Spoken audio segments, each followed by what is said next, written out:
Good evening and welcome to Scotland at 7. My name is Ben Francis and tonight I am joined by former MSP for the Scottish National Party, Linda Fabiani. Hi Linda, how's it going? Hi there. Of course, our main story of tonight will be President Joe Biden dropping out of the presidential race, but as per usual, we'll start with the Ukraine update on day 880 of the war. In a statement after Joe Biden stood down from the US presidential election campaign, Ukrainian President Volodymyr Zelensky said, quote, Ukraine is grateful to President Biden for his unwavering support for Ukraine's fight for freedom, which, along with strong bipartisan support in the United States, has been and continues to be critical, end quote. We will always be thankful for President Biden's leadership, Zelensky continued. He supported our country during the most dramatic moment in its history, assisted us in preventing Putin from occupying our country, and has continued to support us throughout this terrible war. The current situation in Ukraine and all of Europe is no less challenging, and we sincerely hope that America's continued strong leadership will prevent Russian evil from succeeding or making its aggression pay off. On Sunday, Russia said its forces had captured two frontline villages in Ukraine, Andivka in the eastern Luhansk region and Pischansk in the northeastern Kharkiv region. There was no independent confirmation of these actions. Separately, Russia said it had scrambled fighter jets to meet two US strategic bombers over the Barents Sea in the Arctic. The US routinely carries out flights over international waters. Strikes on Sunday killed at least 5 civilians in Ukraine on both sides of the front line, Russian and Ukrainian authorities have said. In the Russian-controlled part of the southern Kherson region, Ukrainian strikes killed a woman, the Moscow-appointed governor, while in the partially occupied Donetsk region, a married couple were killed when their car was hit, the Russian-installed governor said, adding that a Ukrainian drone strike killed a woman in the village of Verochensk in the northern Sumy region. A 37-year-old man was killed by a Russian strike on a combine harvester, the Ukrainian Prosecutor General's office said. 3 people were wounded by a Russian drone strike in southern Ukraine's partly occupied Kherson region, local officials said on Sunday morning.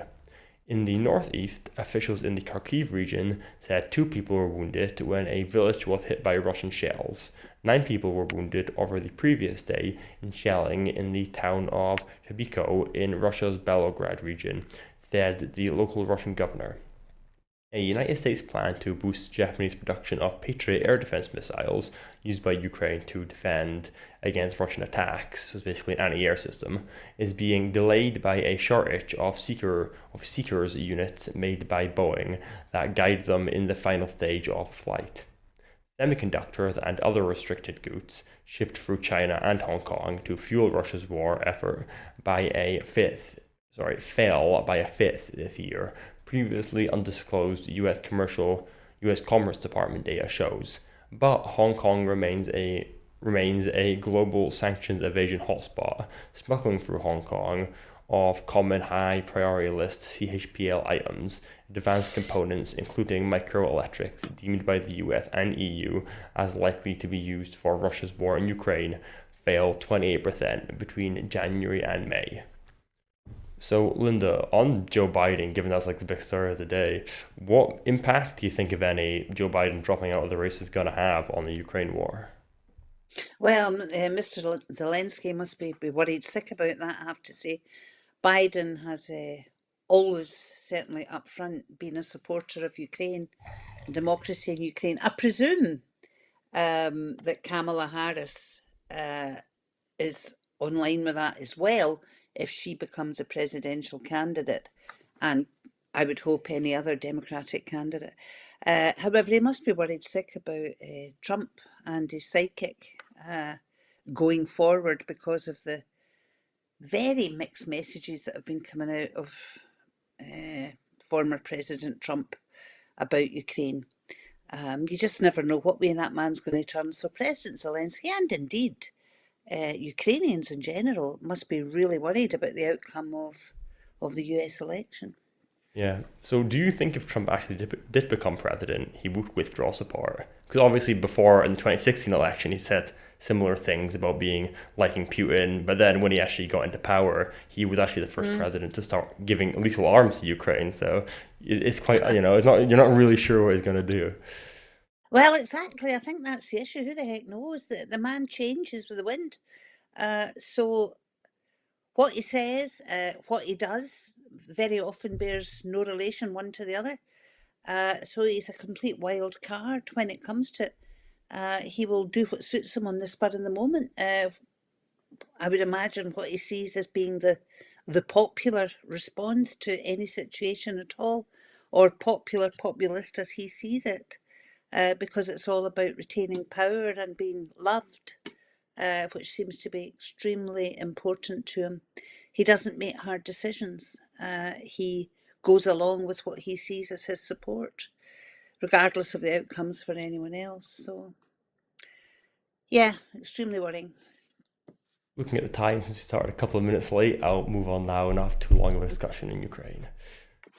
So now to move on to the Israel-Gaza latest. At least 38,983 Palestinians have been killed and 89,727 injured in Gaza since the 7th of October, the Gaza Health Ministry has said. The Health Ministry said that 64 people were killed and 105 others were injured in the past 24 hours. Israeli forces have detained at least 10 Palestinians from the occupied West Bank overnight, the Palestinian Prisoners Society and the Commission for Detainees Affairs have said. The two organizations said among those detained are former prisoners and that the detentions took place in Ramallah, Bethlehem, and Tulksim since October 7th. Since October the 7th, Israeli forces have detained more than 9,760 Palestinians. They said. The Israeli military has ordered Palestinians to leave a number of neighborhoods in the southern city of Khan Yunis, including areas that have been designated by the Israel military or by the IDF as part of a humanitarian zone. Palestinian civil defense in the territory estimated that 400,000 people sheltering in the city were affected by the order, which included the eastern part of Al-Mawasi, a sandy strip of land without infrastructure where Palestinians have sought shelter in tent encampments in the recent months. Israeli jets struck Houthi military targets near Yemen's Hodeidah port on Saturday, a day after a drone launched by the Iranian-backed group hit Tel Aviv. 6 people were killed and 80 were injured in Saturday's attack. Medical sources in Yemen told Reuters. Houthi spokesperson Mohammed Abdulsalam said earlier today that the group will continue to attack Israel and will not abide by any rule of engagement. The Israeli military said its Arrow-free missile defense system had shot down a surface-to-surface missile projectile launched from Yemen on Sunday before it crossed into Israeli territory. Before the interception, air raid sirens sounded in the Red Sea port of Eilat, sending residents running for shelter. Israel's education minister and the country's National Union of Students are backing a draft law to limit academic speech in the country, which the heads of leading universities have attacked as McCarthyite and fundamentally undemocratic. The legislation currently being debated in the Knesset would give a government-appointed committee the power to order the firing of academic staff that it decides have expressed, quote, support for terror. If the universities refuse, their funding would be cut. Israeli tech firm Wix Online platforms has been ordered to pay €38,000 in compensation to an Irish former employee fired after comments she made about Israel on social media. So, Linda, given the possible escalation in Yemen and just, the continuing death in Gaza, how do you think best should our government and, our nation try to bring about, an end to the conflict in that region? Well, the first thing is very obvious, completely stop arms sales. completely, not just footer about with it, but just say no, absolutely no more. I mean, when you look at what's going on, that's nearly 40,000 people killed, and all these injuries as well. Potential escalation in Yemen, and Yemen's been an absolute mess and disaster for a long time. I mean, I'm not convinced about what the Houthis are ideologically about, but it has the potential for real escalation. Meanwhile, when you look at them, the Israelis ordering clearances yet again in areas that are supposed to be humanitarian areas. Yeah. The arrests they're making in the West Bank and moving on. I mean, it's land clearance. It looks more and more like they just want to clear all the Palestinians out and take over the land. Internally, this law that the Knesset's trying to get through about, the right to limit academic speech and freedom of speech generally, extremely worrying here. The next thing they'll be doing is burning books. They are so right wing that they're on the fascist line here. It's absolutely horrendous. So I think the international community has to really not just hiding behind what the UN are saying and, saying, well, the UN are saying it, we don't need to say anything. They have to come out individually, and I would love to see the UK government really heading off with this. I mean, we've heard a couple of words from David Lammy, for example, but it has to be stronger than that. It has to be unequivocal. What you are doing is wrong, and we are not going to support it in any way whatsoever.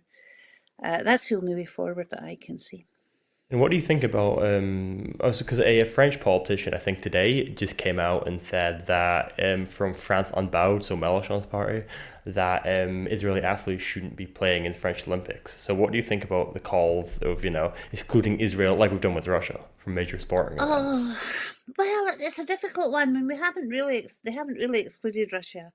They have said, only certain Russians will be able to take part. Oh, I mean more from the Euros, but yeah, no, fair enough, yeah. Yeah. And then if they start saying only certain Israelis would like to take part. It's that very, very difficult question, Ben, of, the banning altogether or the trying to influence by showing some people a different way forward. It's a very, very difficult situation.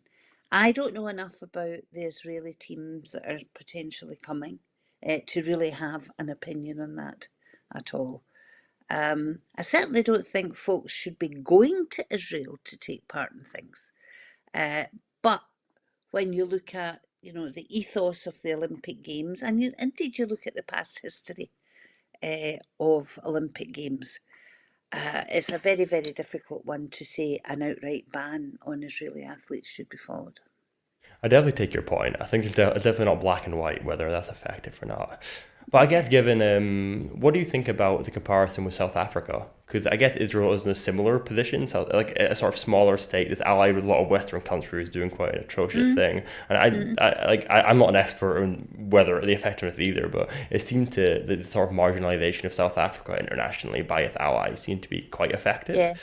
So what do you think about that? And Well, I mean, it wasn't in isolation. In dealing with the apartheid regime, there were sanctions quite clearly put on from governments.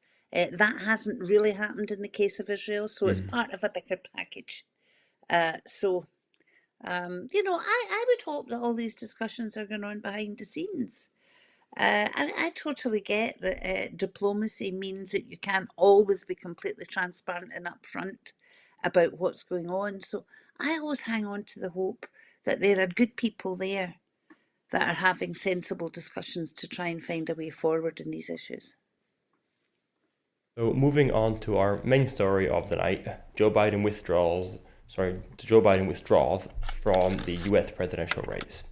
Joe Biden has withdrawn from his presidential re-election campaign and endorsed his vice president, Kamala Harris, to take his place at the top of the Democratic Party's ticket in an extraordinary decision upending American politics that plunged the Democratic nomination into uncertainty just months before the November election against Donald Trump.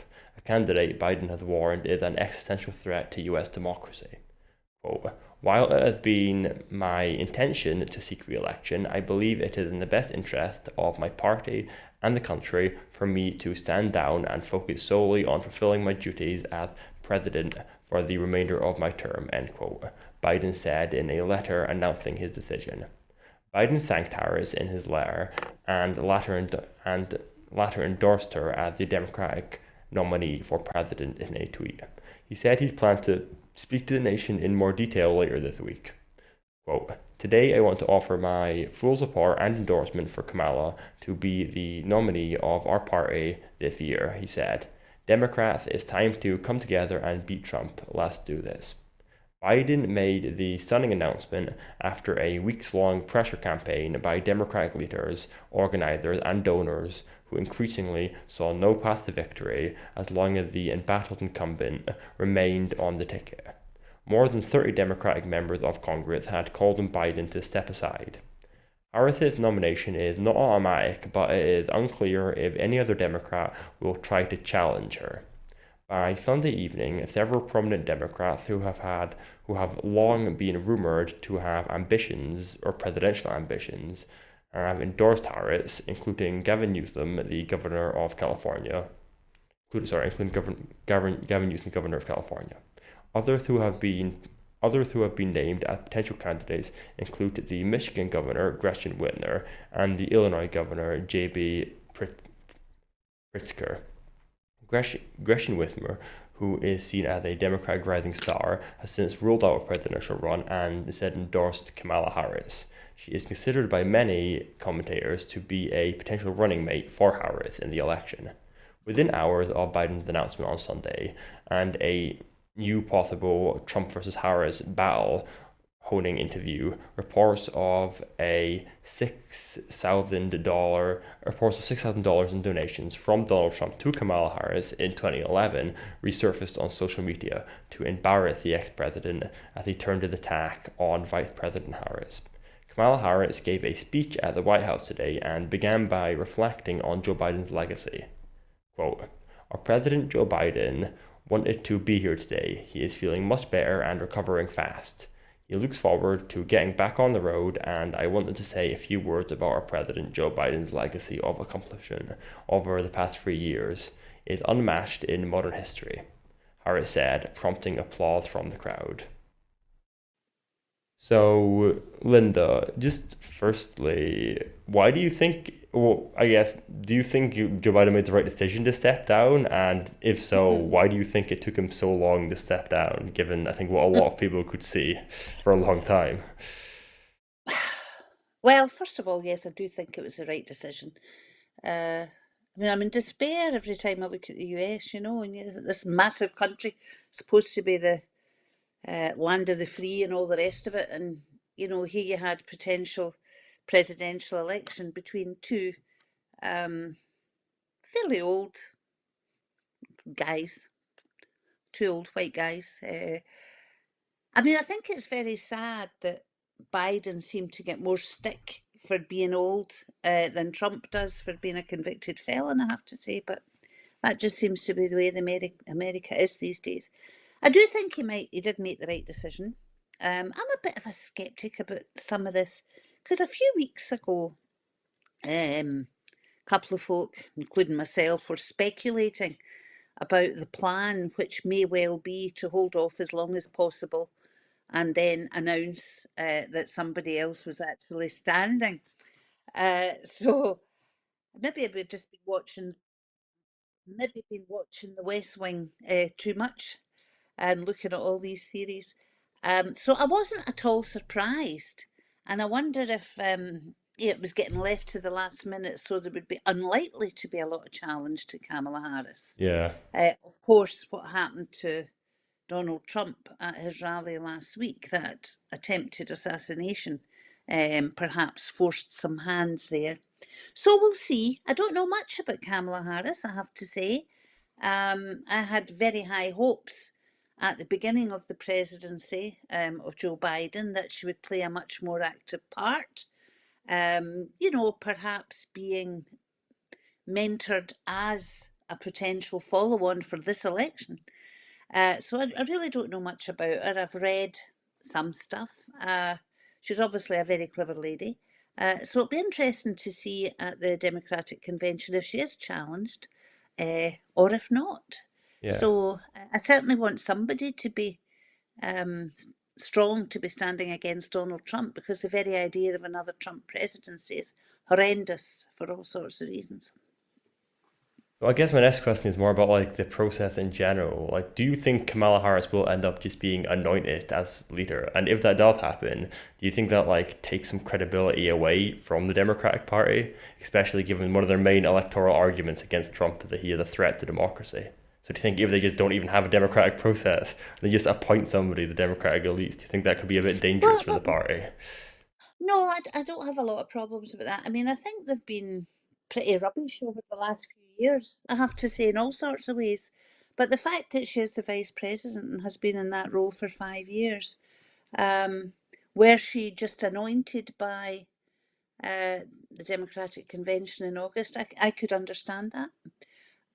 So it'll be interesting to see whether other potential candidates do throw their hats in the ring, or whether they decide to stand by Kamala. Be interesting to see who she chooses as a potential running mate as well. I presume that will be announced before the Democratic Convention, so that'll be potentially a very clever move to stave off any challenges. But we've got an election in November. They don't have an awful lot of time to get settled in.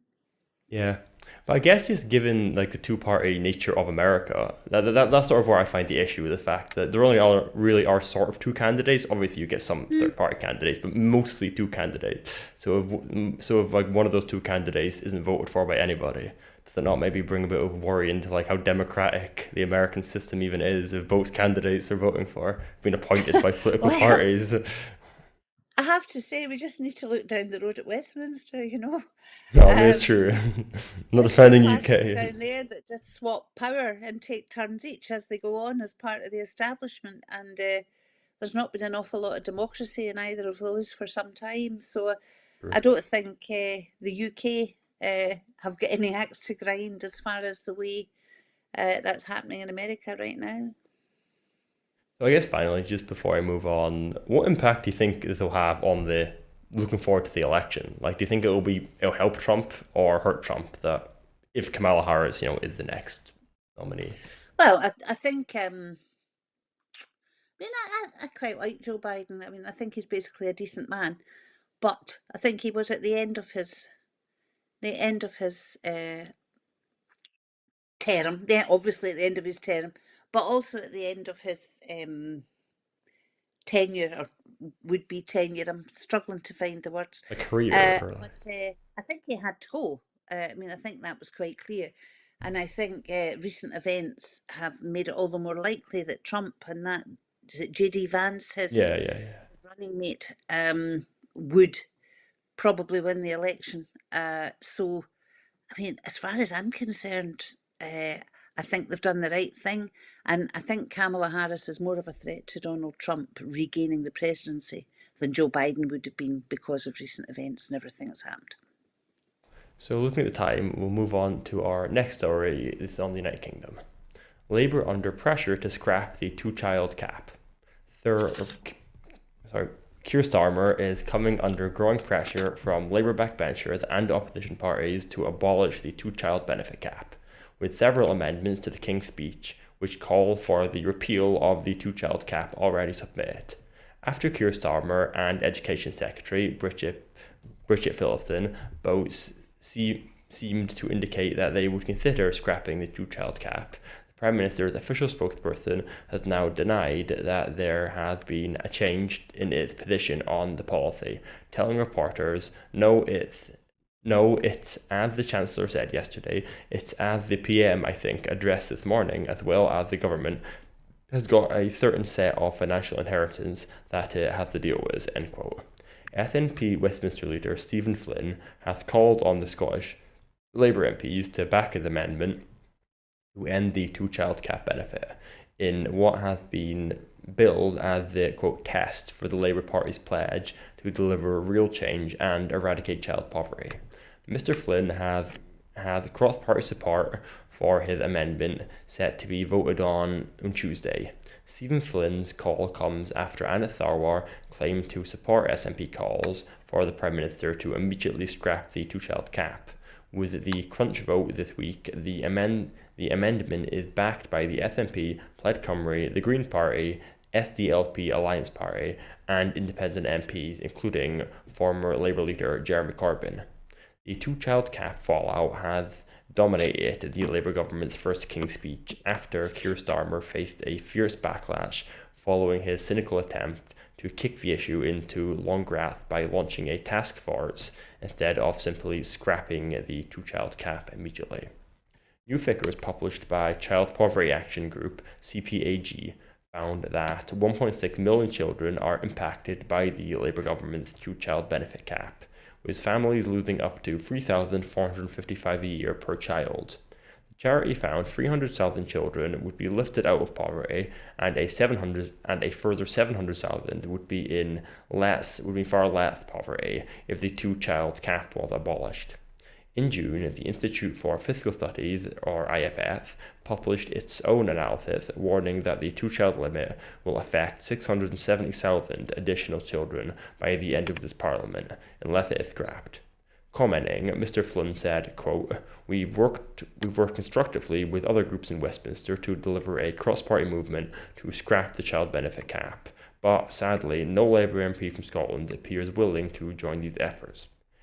Anna Sarwar and his Labour MPs in Scotland have said the cap should go, and our amendment gives them the opportunity to put those words into solid action. It's a fairly easy test for them to pass, so they wish to do so. So, Linda, do you think that the government are going to end up actually scrapping this two-child cap? Well, it's an interesting one because there does seem to be a wee bit of backtracking going on. Whether it's just getting people to say things just to test the public mood. So it may well be dependent on what they reckon is going to be the level of rebellion within their own ranks, whether that be actually voting at Westminster or whether it be pressure from Scotland and indeed probably Wales as well. All the experts are very, very clear about the effect that this is having and the further effect it can potentially have. I think you said over 600,000 kids by the end of this parliament. So I think they probably are rethinking it. It'll be interesting to see what happens tomorrow. I can't remember what the timescales are for laying amendments at Westminster, so it may be that the Labour government comes up with something themselves that will allow all their own people to vote for it and to bring others, although not in the Westminster Parliament, on board. It'll be interesting to see what happens. I think Stephen Flynn's done very well to get the support that he has already cross-party for this. So it's certainly given the new government something to think about. It's certainly given the Scottish Parliament something to think about as well. What will Scottish Labour do, having quite clearly said that they think this two-child cap should be lifted? And they used to regularly rail against the rhetoric that came from the Tory government about this. So, the ball's now in their court, so to speak, to put their money where their mouths are and really speak out. Moving on to our next story, Ofcom fines BT more than £7 million over catastrophic 999 call failure. BT have been fined more than £17 million for missing 14,000 emergency calls after technical faults caused the emergency call handling service to be disrupted for nearly 11 hours last summer. Telecoms regulator Ofcom launched an investigation shortly after the incident on 25th of June 2023. Publishing its findings today, Ofcom said the handling of the network fault was a, quote, catastrophic failure. Ofcom's Director of Enforcement, Suzanne Carter, said, quote, "Being able to contact the emergency services can mean the difference between life and death, though in the event of any disruption to their networks, providers must be ready to respond quickly and effectively. In this case, BT fell woefully short of its responsibilities and was ill-prepared to deal with such a large-scale outage, putting its customers at an unacceptable risk." BT, which managed the emergency services call system, said it had taken 3 days to contact each of the callers who had not been connected after what it described as a complex software problem that affected nearly 14,000 call attempts from 12,392 people. Ofcom said its decision to fine BT £17.5 million was based on a number of factors, including the seriousness, duration, and degree of the harm caused. The regulator found BT had neither sufficient warning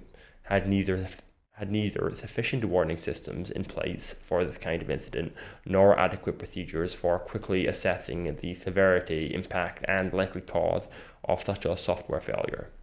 It also found that the telecoms company's disaster recovery platform had insufficient capacity and functionality to deal with a level of demand that might be reasonably expected. So, Linda, do you think that any more regulations were needed for a company like BT? Well, I mean, it's quite clear from the Ofcom report that there was lots of failings there that led up to the ultimate failure of people not being able to get through in 999. BT are really going to have a good hard think about how it moves forward from here and what it puts in place. I hope that a lot of that work has been already done. I also hope that there are those in Westminster, MPs, that are looking very clearly and looking for answers and monitoring how there are improvements. Whether they do that through Ofcom or directly with BT is another thing. But it's yet another, inverted commas, institution of the UK, which has been seen to have very many shortcomings, as the Post Office did. So are Ofcom given enough powers to really look into these things? Could well be that they don't. And if they did have more powers in terms of monitoring, it might not have got to the point where they have to investigate a major problem and then look at all the different little factors that added up to that major problem. So a rethink required by the UK government, I think. I hope they're on to it. I don't know if there was anything in their manifesto about it, but I'm pretty sure that the SNP group and others down there will be asking appropriate questions. Oh yeah, let's hope so. Yeah. On to the next story. IFG report warns of Labour government spending cuts. The Institute for Government, IFG, has released a report arguing that the state of public services, including the National Health Service, social care, schools, and justice system, mean that the new Labour government, or that the new UK Labour government's adherence to the Tory spending regime is, quote, likely to prove untenable. The report argued that the only apparent way to avoid a further deterioration would be radical programmes of reform, boosted capital spending, and long-term budgets. Following reports that independent peer review bodies would be recommending that teachers and any NHS workers in England should receive 5.5% pay increases, the Institute for Fiscal Studies, IFS, that the UK government spending plans aren't consistent with pay rises in the region of 5.5 to 6%. During the general election campaign, Sir Keir Starmer and Rachel Reeves repeatedly ruled increasing taxes or borrowing outside the fiscal rules set by the previous Tory government. During the general election, senior Labour Party representatives repeatedly claimed that there would be, quote, no austerity under a Labour government when challenged about their plans. Responding to the IFG report, the Scottish National Party has called for £16 billion in additional funding for the National Health Service, which would deliver around £1.6 billion for the NHS in Scotland. Commenting, SNP MP David Dugan said, quote, these stark warnings from independent experts confirm the long-term damage that will be done if the Labour government passes ahead with its, or presses ahead with its plan for spending cuts to public services. Quote, you can't starve the NHS and public services of vital cash and expect them to improve. By adopting Tory spending cuts, Keir Starmer is setting public services on the path to decline. Mr. Duggan added that people in Scotland voted for change at Westminster. The Scottish National Party will work with the Labour government to ensure that substantial change is delivered and hold to account where real change isn't forthcoming. After 14 long years of Tory austerity, the status quo cannot go on. End quote. So, Linda, do you think it's inevitable that Labour is going to cut public services while in government? Well, it'll be interesting to see. It struck me when you were talking there about that anomaly that the Labour had in their election campaign, vote for us for change, Yeah. but we're going to stick to the Tory spending plans. Yeah. So, how are you going to fund that change if you're going to stick to the Tory spending plans?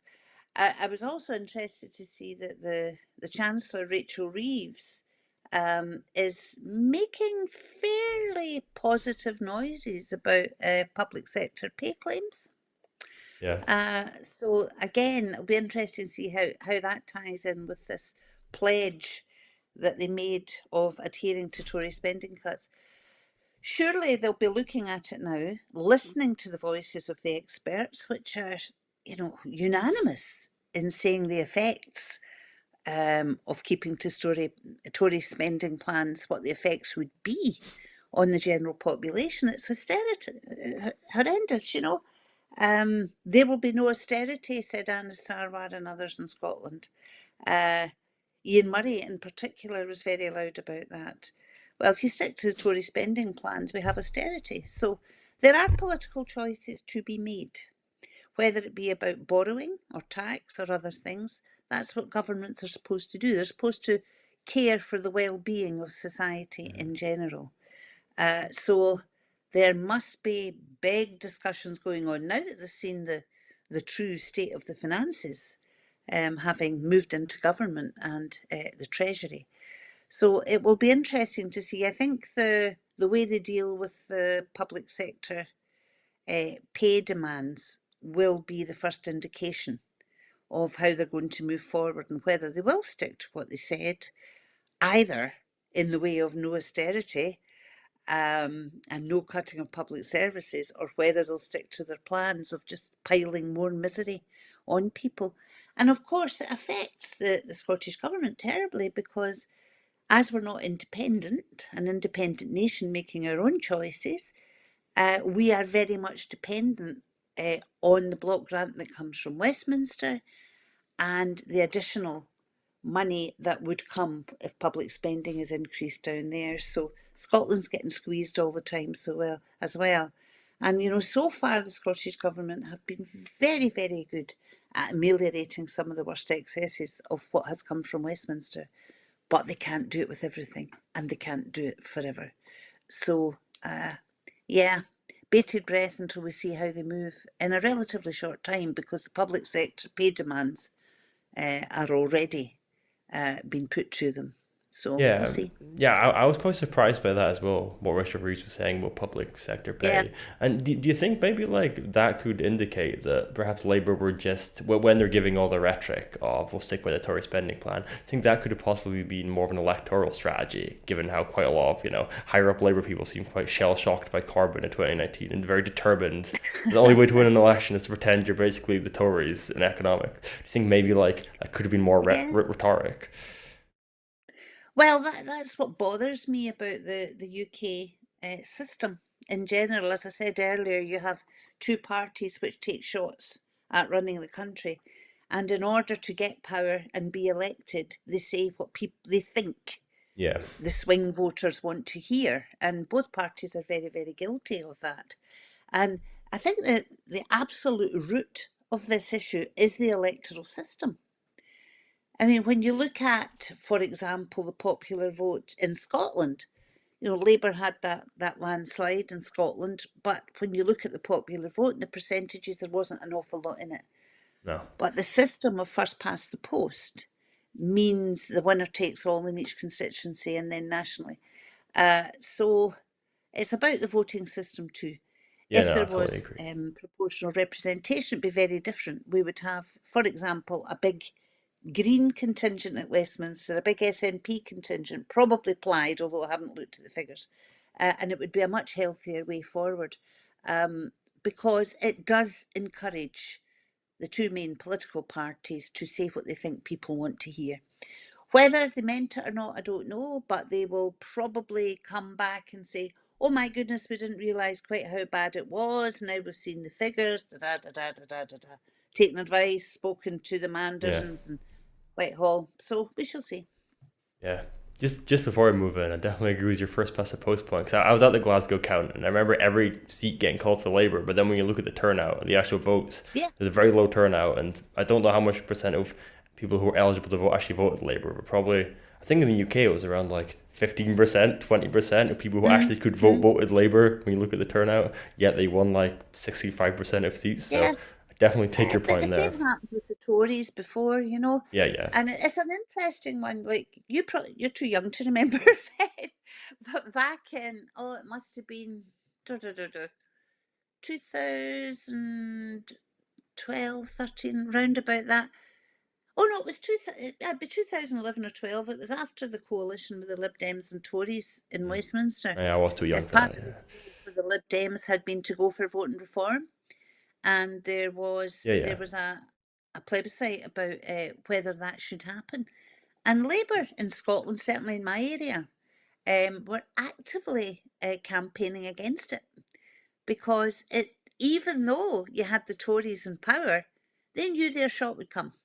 So it suited them to keep it as it was. So there was an opportunity to change to some form of proportional representation. It was a bit of a hash up, actually, what they came forward with, but it would have been better than what we have now, Yeah. as far as true democracy and representation is concerned. Yeah, it seems a bit democratically suspect when the two major parties that benefit most from an electoral system will never change that electoral system. Aye, yeah. But to move on, not to talk about first past the post all night. Then the next story: the UK government will miss the 2030 wind and solar clean energy target without 48 billion pounds or pound extra funding.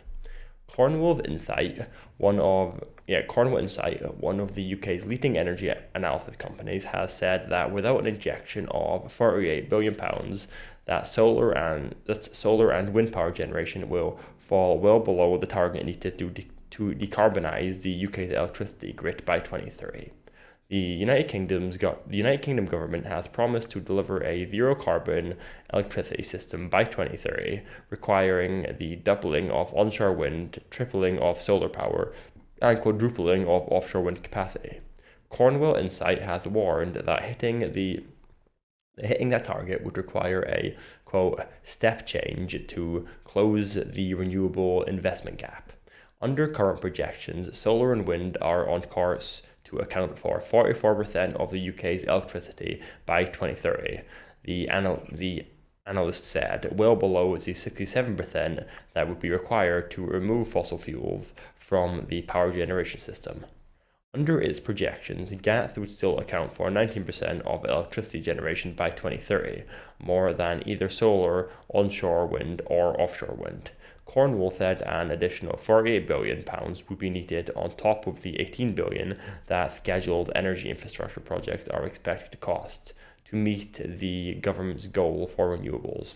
However, Cornwall have warned that achieving such a transformation would be a quote substantial challenge because of a combination of funding constraints, supply chain problems, limited port capacity, and the need to build many more links into the national grid. Labour's main policy on renewable power is the creation of a state-owned company, GB Energy, to invest in wind, solar, and other projects. However, the budget proposed by Labour for their flagship energy policy is only £3.5 billion over 5 years, well below their original £28 billion annual budget for net zero, and well below the £48 billion recommended by Cornwall for green energy. So, Linda, do you Mm. think that any of these targets were sort of.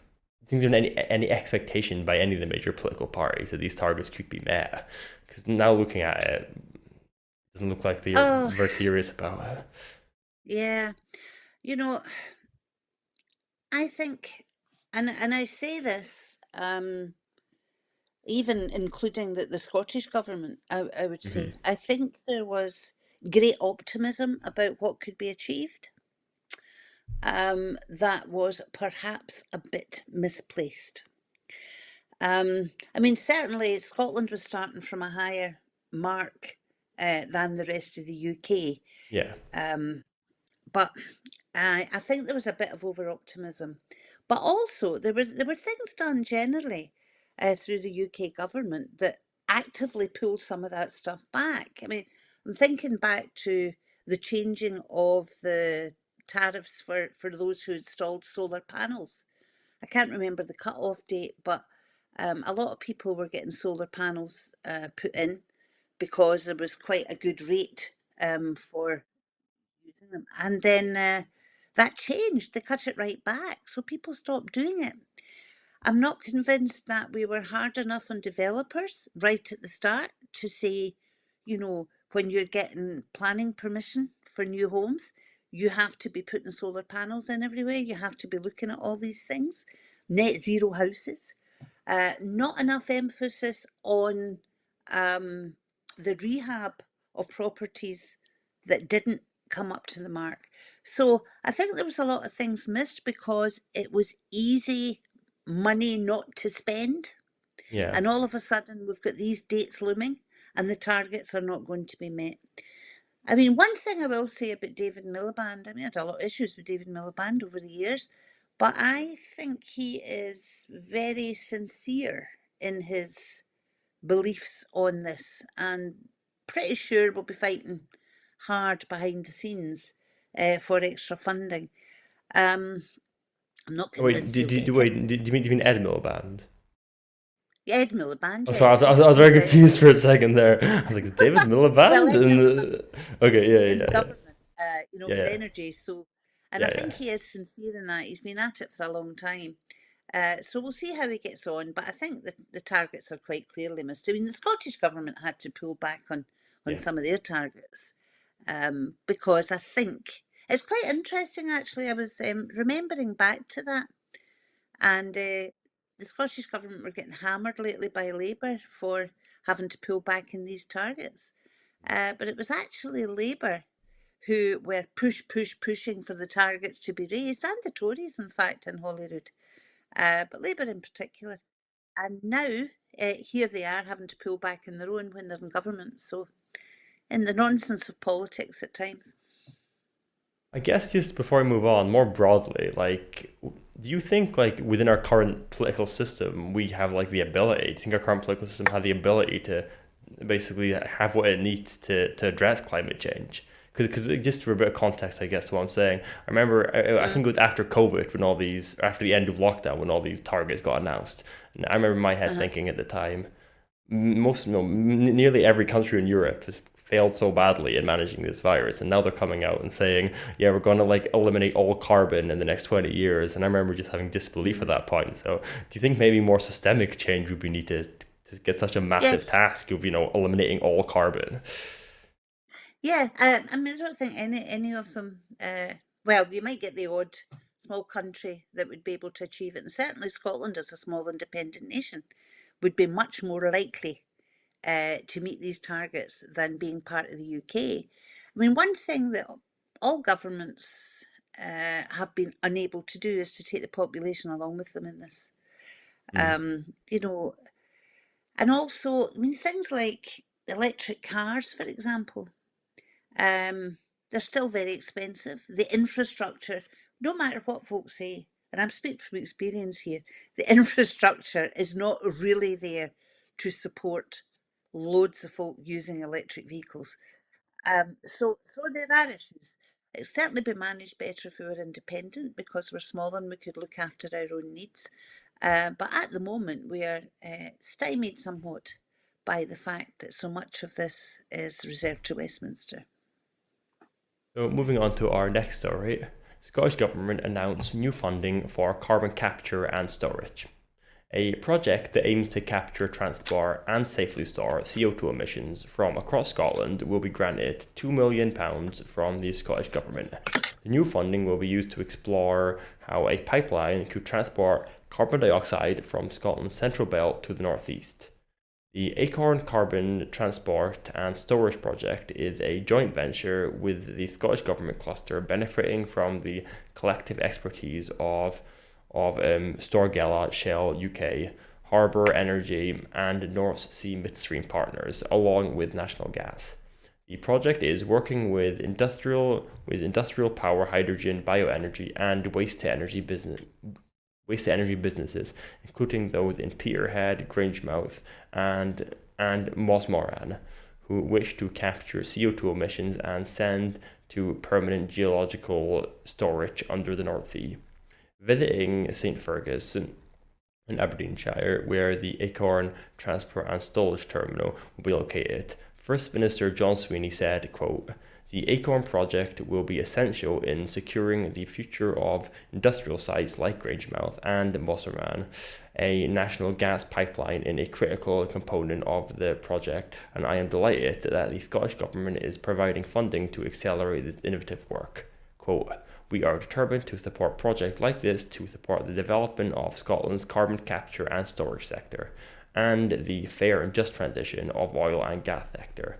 Quote, "This announcement today demonstrates our unwavering support for carbon capture and storage, and I am confident that the UK government will work constructively with us to ensure the Acorn project is awarded Track 2 status.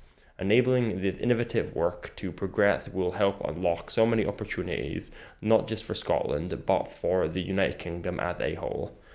So, Linda, how much potential do you think technologies like this have, and do you think that's like a viable alternative route than simply just closing oil and gas fields?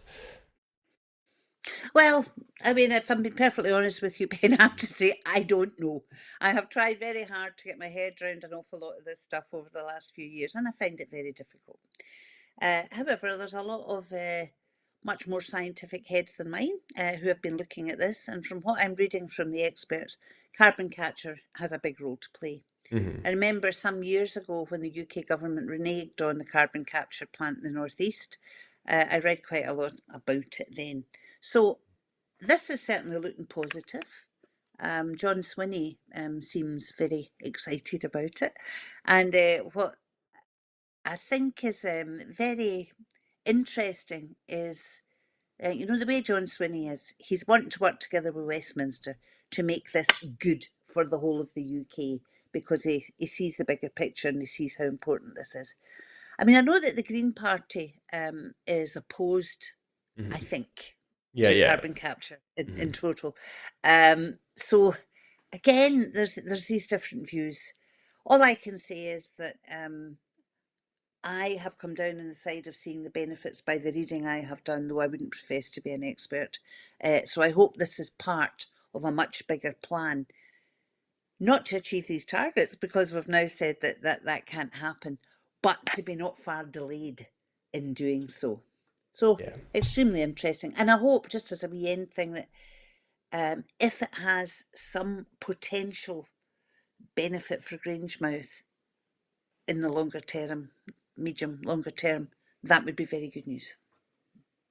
I think the Green Party's arguments are more that these investing in these sort of technologies are like a distraction, from the main sort of goal of just reducing oil and gas, and maybe like previously maybe conservative politicians have. Yeah, yeah. I mean, But I'm you not saying I know, agree with that. I'm just. aye. But it's interesting, Ben. One of the things that I learned very quickly about being involved in politics is that a degree of pragmatism is often required, very often required, in many, many things. And something I have noted over the years is that the Green Party, in Scotland certainly, I can't talk for anywhere else, seems to be lacking in pragmatism. I would suggest that that was one of the reasons for the failure of the bottle return scheme, for example. And sometimes you can't achieve everything all at once, and you have to take smaller steps. to get to your ultimate goal. Yeah. Just before I move on, I agree with the point of taking people with you, and I do think that maybe the Green Party's proposals are maybe a little bit too much sometimes. Too, yeah, as you say, like not compromising, and maybe the public Yeah, aren't quite ready for, yeah. I don't know if I am, to be honest, as a member of. But moving on to our last story, the Scottish Government announced proposals for a new national park in Galloway. Galloway has been confirmed as the proposed location for Scotland's next national park, with a further investigation to be carried out on its suitability. The joint proposal for the Galloway National Park Association and the Galloway and Southern Ayrshire UNESCO biosphere highlights Galloway's diverse landscapes and stunning coastline, its outstanding biodiversity and rich cultural heritage. Local residents, communities, businesses, and interested parties will be invited to get involved and share their views on whether Galloway should become a new national park and where the boundaries for the new national park should start and end. Nature Scot will conduct the public consultation and investigation into whether Galloway should join Loch Lomond and the Trothics and the Cairngorms before submitting its findings to Minister in April next year. During a visit to Shanbili House within the proposed new park, Rural Affairs Secretary Maria Gaugen said, quote, "After carefully considering all of the nominations we received, I am very pleased that we are proposing to create a new national park for Scotland in Galloway. The proposal is community-led, has the backing of many local businesses, and makes a strong case on the benefits that national park status will bring for people who live in the area, for the local economy, and for the environment. At this stage, it is still a proposal. Nature Scot will now lead a consultation with local people, communities, and businesses to gauge the part and to look at specifics like the proposed boundary and how it should take account of local circumstances and help to meet the needs of the community." So, Linda, what do you think of that proposed national park? Do you think Galloway is a good area for it? Well, if there's going to be another national park, I think Galloway is a place it should be. I mean, I've long thought that Galloway was a sort of hidden jewel in the crown of Scotland's um, beautiful areas and environment. It's a fabulous county and been very much neglected over the years. So the status of national park, I think, should help bring it up, and it's already got some things in place. I mean, Galloway's got the Dark Skies Park, for example, which has proved very popular. It's just a wonderful coastline, wonderful internally. It's got lots of good stuff going on. Wigton Book Festival, for example, was started many years ago. There's a thriving music scene. It doesn't quite get the attention it deserves, and the infrastructure is not great. So, if a new national park is established, with a board that can talk about all these things, that can only be good. And there's so much potential there that could be tapped and hasn't been tapped so far. So yeah, I have to say I'm not absolutely convinced of the need for a new national park. Okay. I wasn't convinced of that when it started being discussed. However, if there is to be one, um, well, I think Galloway's probably the next logical place it should be. Yeah.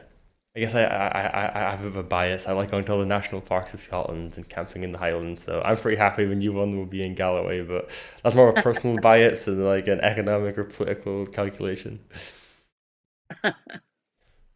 But that's